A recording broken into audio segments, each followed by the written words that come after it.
I've been waiting to do this one for a long time. I think it's fair to say it's my favourite Guns N' Roses track, even over Sweet Child of Mine at the moment, because it's just got so much going on, although it's unbelievably difficult. We're going to run it through. Nightrain. This t-shirt does actually say Nightrain, sort of, if you look at it low enough. But we're going to go for it now here on Appetite for Destruction, our lesson series that's tackling the whole album. We've done the first couple of tracks off there, so if you want to check those lessons out, they're available.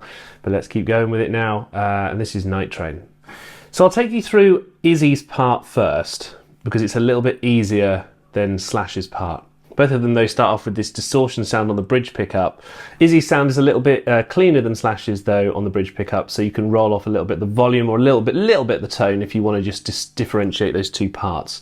It also kind of goes without saying that we're tuned down to E flat, like the whole of Appetite for Destruction is, but just in case you're joining us just for this lesson only, the track is tuned down by a semitone, so we're in E flat tuning here. We're in this A chord with your first finger, and then Izzy's line goes like this. Now weirdly it all uses the first finger. I've watched a few live videos of Guns N' Roses, and Izzy's a first finger enthusiast for this line, so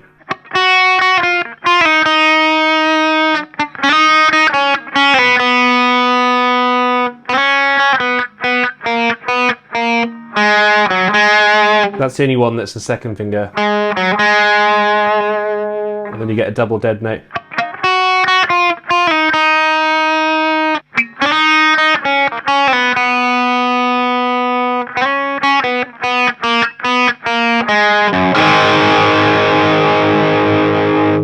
So that's Izzy's line there. Nice and straightforward, lots of sliding around. And it's as simple as that. Now Slash's line is a lot more complicated throughout, and we're going to be focusing on his part for this lesson. This is his intro line though. Bridge pickup, distortion on, and a lot more going on. So that A chord again. And you've got a dead note as you move, like that. And then you're coming up to the 7th fret for this chord shape. So, those are your first two notes.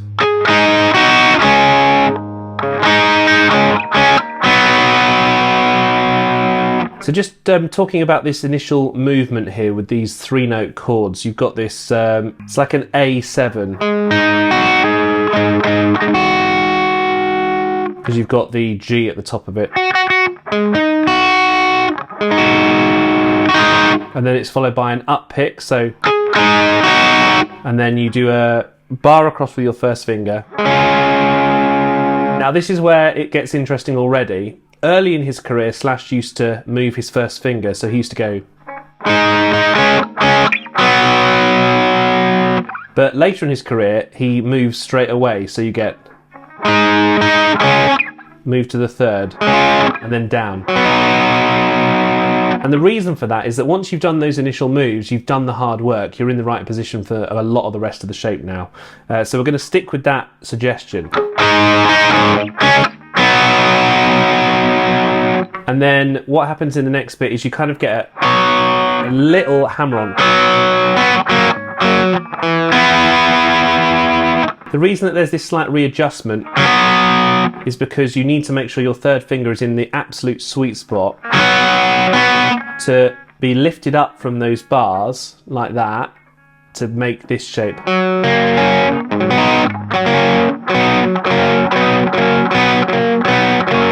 And if you have it in slightly the wrong place, it's really hard. So that's why, even though you're already there, you have a second to readjust. So once you've hit this new shape, G,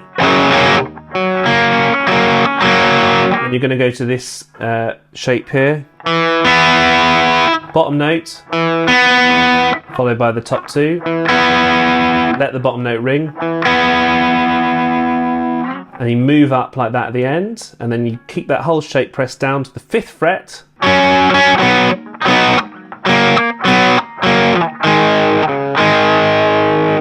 So this bit is interesting.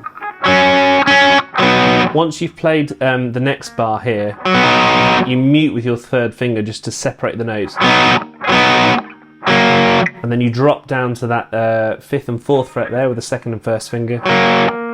Then 2 and 3, 2 and 1, then move. And you do some vibrato here with your 2nd and 3rd fingers, but interestingly the bottom note is sounded quite a lot more prominently than the top note when you're listening to the album, so it's important that you do hit both of those notes. So just to play it through then really slowly for you, so you've got dead note from the beginning.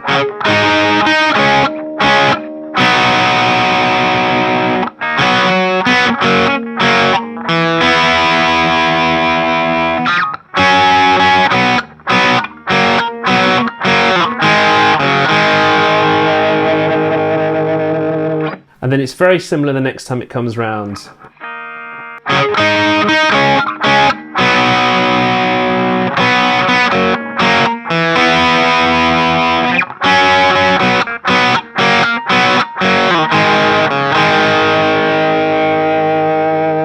Except the last time you play that power chord, you can hit the full notes with the bottom A's. And then we're going to go into verse 1. So if you watch Slash play this live, there's about 3 different picking options that you can do. I've tried to kind of notate them in the best possible way here to give you some options when you're playing through, because it's very loose, this bit. So we're going to palm mute with this pattern, all down picks. And there's an up here. Now usually I would say, most times round, that note, the power chord is an up. So apart from the first time.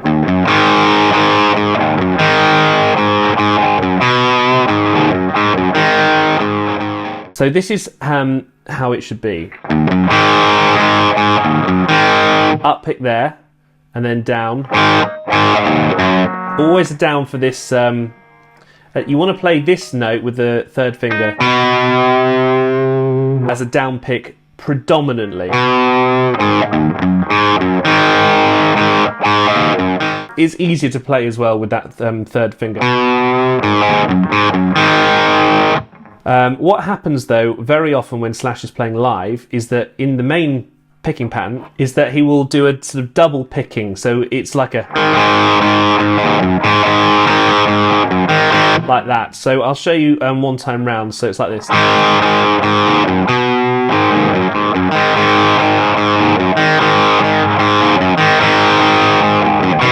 It's very, very commonly done when he's playing live, and I think you can hear it a few times on the album as well. However, as the riff progresses, he always plays certain ones with certain picking styles. So there's definitely later on, as you kind of follow this riff round and round, he starts to favour the down pick. So, for example, in bar 40,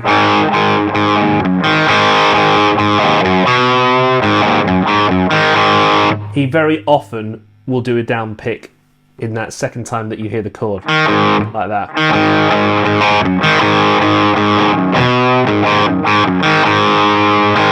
Chance left in a nightlife cat. I got a doggy does my smile. I got a Molotov cover with a match to go. Smoke a cigarette west style. Then there's this little turnaround bit.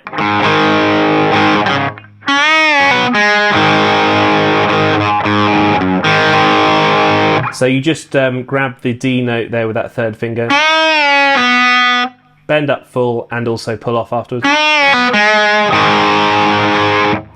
which is quite straightforward.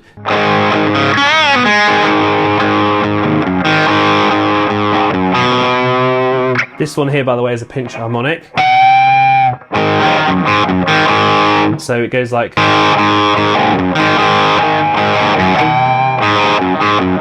Just a very slight pinch harmonic there. Just make sure you achieve that by turning the pick a little bit sideways and dragging your thumb across the neck there. So just once more.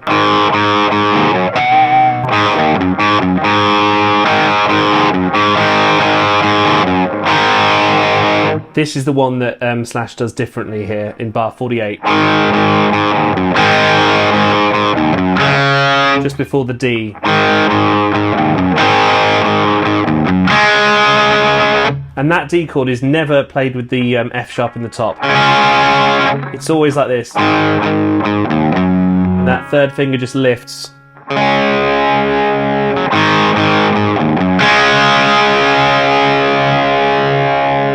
And then we've got this, before we get into verse 2, we've just got this return. Now Izzy slides in like this. But Slash doesn't slide in, he just comes in like this.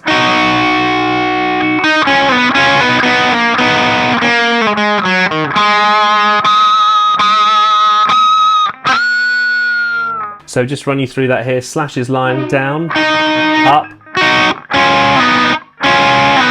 That first finger slides twice. And that fifth to fourth, you're really losing the B string. You just hear.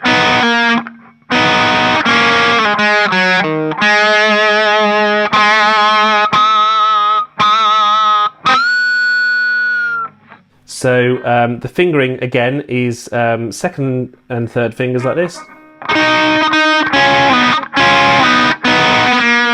And then second and third fingers here. Slide down with the second and first. And then and that's the third finger here. And then you pinch harmonic with vibrato and then the huge bend. That's why you're using a third finger, because it's easier to do that huge 1.5 fret bend than it is to do it with the second finger. That's harder than. So one more time, because it's just important to get right.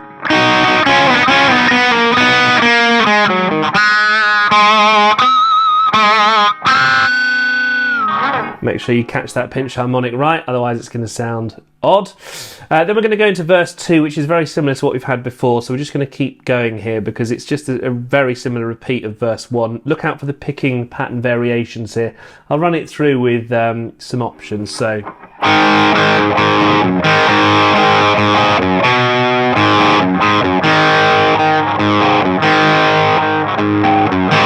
worth saying, by the way, that Slash very often just sticks with the up pick in the early parts of the riff.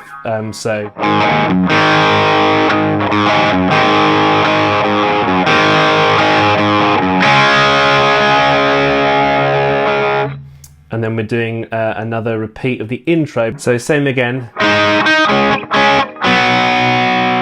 like we've done in the very beginning in our first lesson, and then there's a doubling there.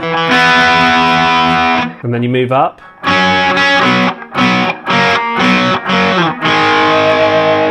And then you go to this power chord.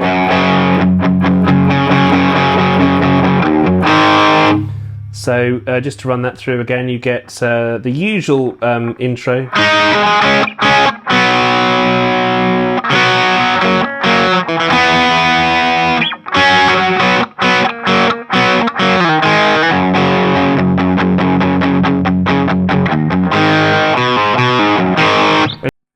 So we're diving in, and we've done this. We've ended up on this A chord again, and this is the picking pattern.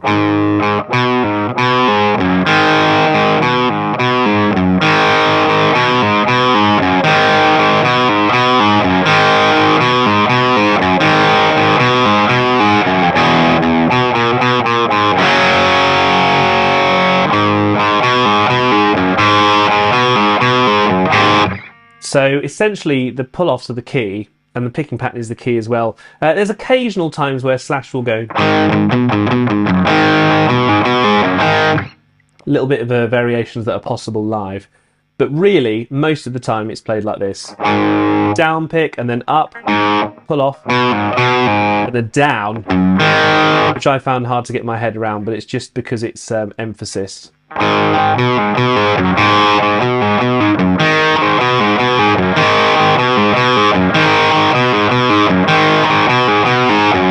This is is where it changes up here in bar 77. You've got this power chord, which both of the notes are played for. So first and third frets with your first and fourth fingers on this F.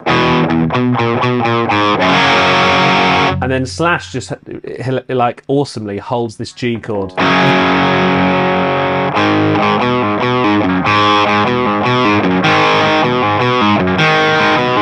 So that G, you just use the third finger and hit those bottom four strings, but ignore the A string and make sure you mute that with your fat finger.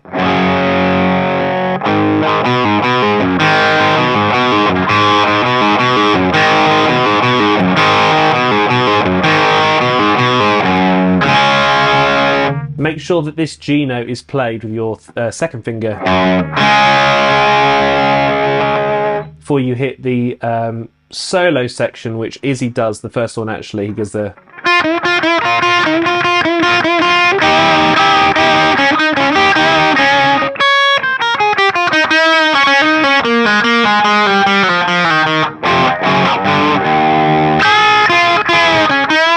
We'll start with Slash's pre-solo because we're following Slash's line really, and this is how it goes. So there's a lot of power chords and lifting off the first finger.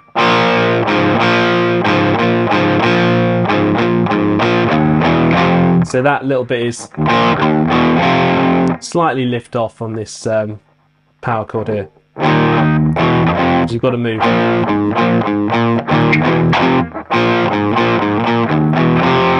I mean, really, you're not playing that second fret there, you're kind of just playing the bottom string.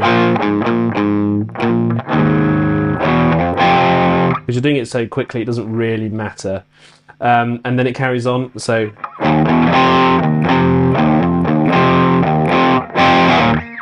little slide down before it comes around again.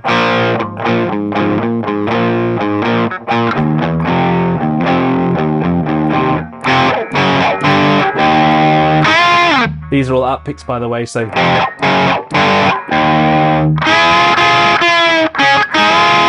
That's Slash's solo, which we'll go to in a minute. Izzy's solo comes over that, and then it has a little pause at the beginning, and then it's like this.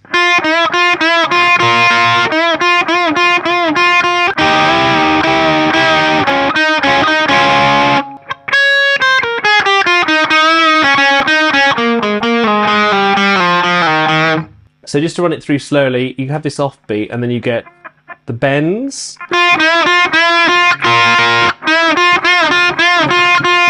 third and fourth finger. So it's a bend, then a pre-bend, release. That's a little bend up. Then a dead note.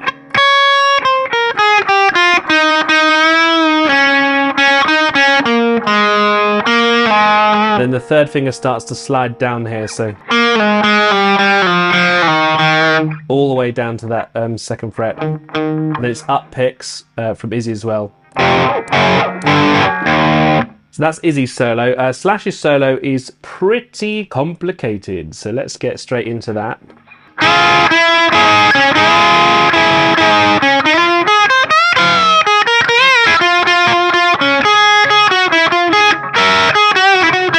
There's loads to go through here. So we start off with this part one of Slash's solo, the first solo. And it's a third finger and a fourth finger, and you're doing a full bend on the ninth. And a slightly lesser bend, and then a half bend. You do the same again.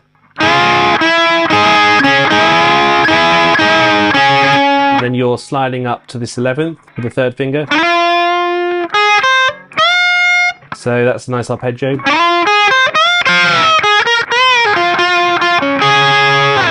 So slide up to the 11th. Then this 12th fret is a full bend. And then when you press this down pick here, you're catching the B string on the 12th as well. Like that. And then 10th, the 12th, and this. This is the kind of Chuck Berry section that everyone refers to here. So the 10th doubling here, so it's like that. And then Nice little pattern there, very kind of chilled. And then when you're jumping up for this really fast bit, and then this next bit is. So slowly, you're on the 17th fret here, and then it's the second finger, and then you slide down, and it's a dead note. Bend up, slide down there. Switch to the neck pickup here. This gets very, very involved. Parallel sixths, very beautiful section, but very tough to play. On the 7th fret there. So second and third finger with the dead note in the middle.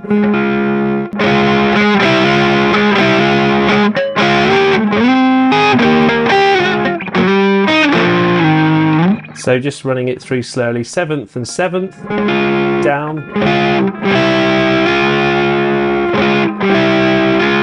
So just slide that up, no second pick there, and then dead notes. And then you do this, 2nd and 1st finger, 11th and 10th. Then back to the 9th. 6th and 5th. And then as you're sliding down to those 2nd frets, switch the bridge pickup again, and then you're going to this new shape.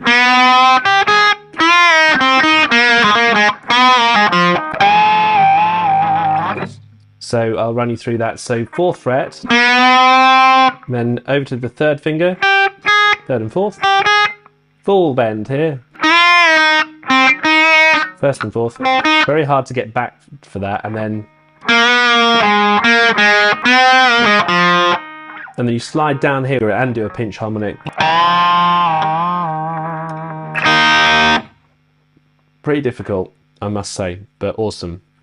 Then you've got this little continuation of the solo here before we go back to the return. There's 2 ways you can play this. Now, in the early days, Slash used to do it like this.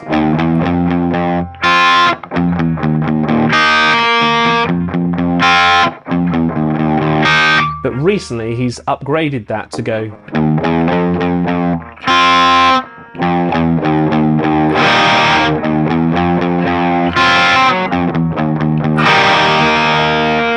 So I would recommend the new way. The picking pattern he uses is up, down, up. So,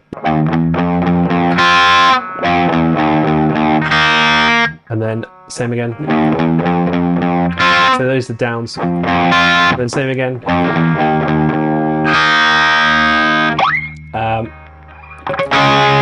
So there's a little slide bit here as well, which I wouldn't recommend doing if you're playing live. I mean, you can hear it on the album on the 7th frets here. The slide is used. But you're not going to get a slide out just for that little section here, because you do double pick and then slide. What Slash does every time he plays live, though, is he plays the bottom note of this chord, so he goes, and then does harmonics with these 3 notes.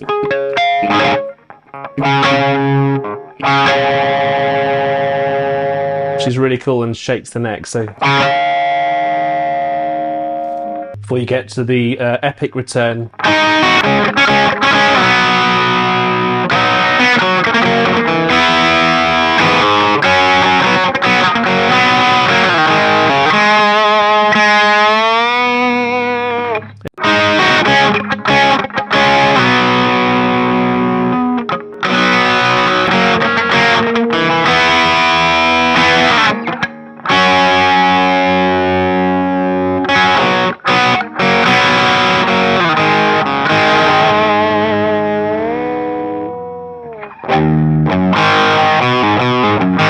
So there's a few different things here. You split the first chord like that, and then as these dead notes are happening, you move. You slide down that 3rd finger and vibrato.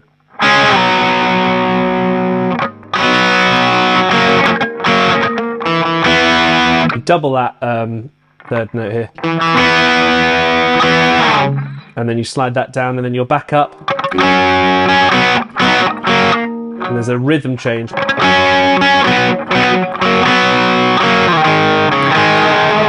there's this long delayed bend, so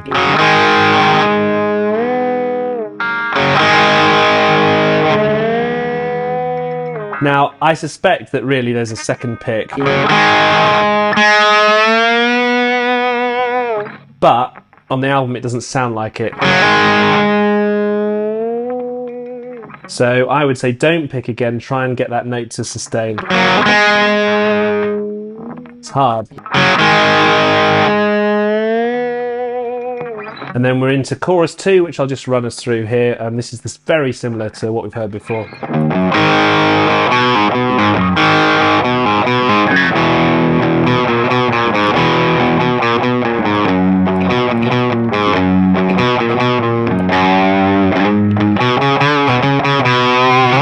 We're going to get into our outro solo in just a minute, but the slight difference here is that you do, instead of just playing, which we've had before, Slash actually does continue the riff, so let's just run through that. A down pick,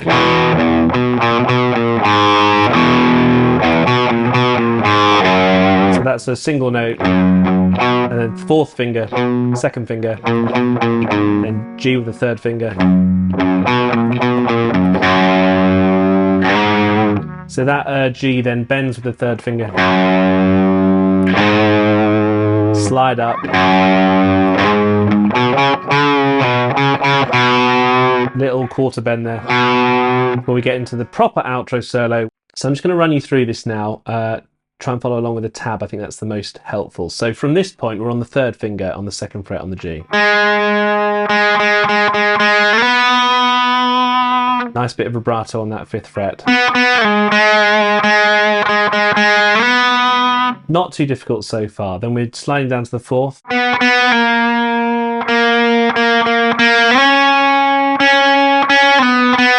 then you jump up here. And then this is how this next bit goes. So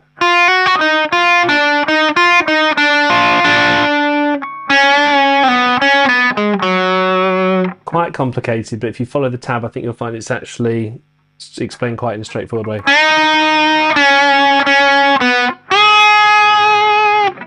There's a slight pinch harmonic for the next one.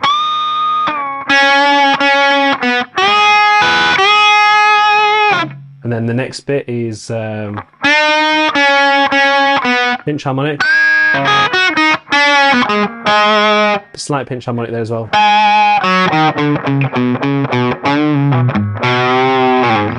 So that's actually all quite straightforward. Then we're going up again to the seventh with more pinch harmonics. There's a lot more here, so.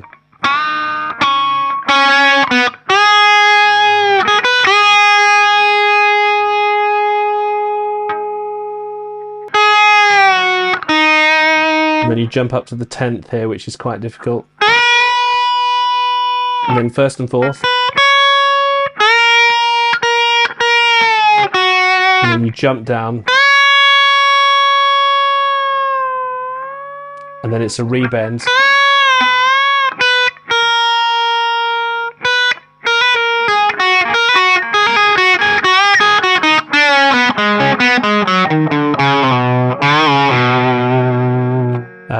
And then you've got to come over with this.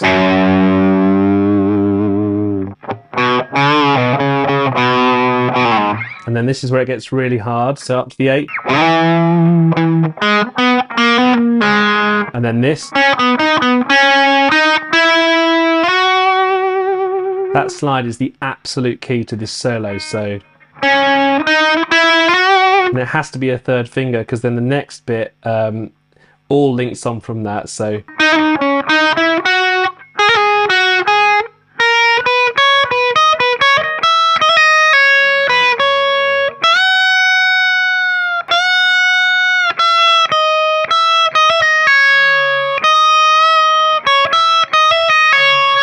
And just keep following it along, so then it's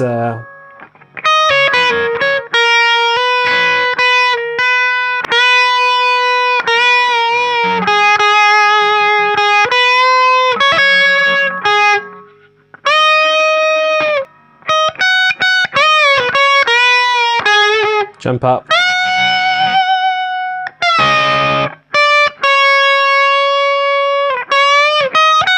So that's where you jump down there.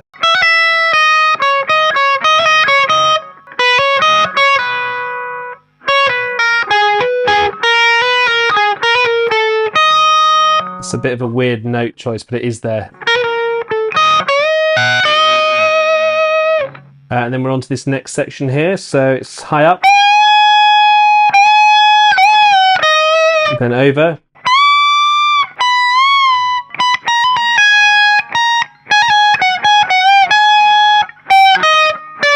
Lots of unusual bending there, but it's absolutely right. And then it's this 17th fret.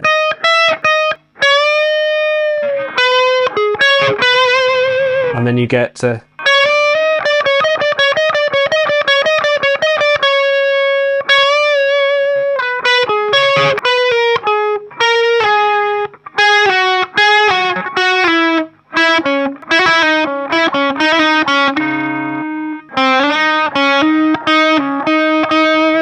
and the gradual fade out happens over time, and that's the sort of specific notes that you need to play if you want to follow it absolutely identically to the solo here. So I just ran it through there for you so that you can kind of play along really slowly to make it accurate.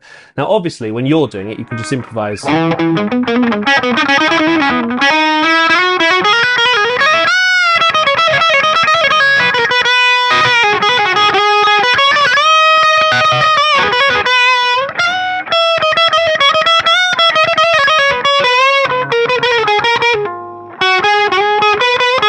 There's no requirement to follow along with Slash's notes, but I just spent a while tabbing that out for you just so that you can actually play along if you so choose. That's it from us. Thanks for watching this whole series. It's been a lot of fun. Do check out some of the playthroughs we've got and the rest of our Appetite for Destruction series. I hope that's been useful. Follow the tabs. They're all free and available to download there. Thanks for watching. We'll see you soon.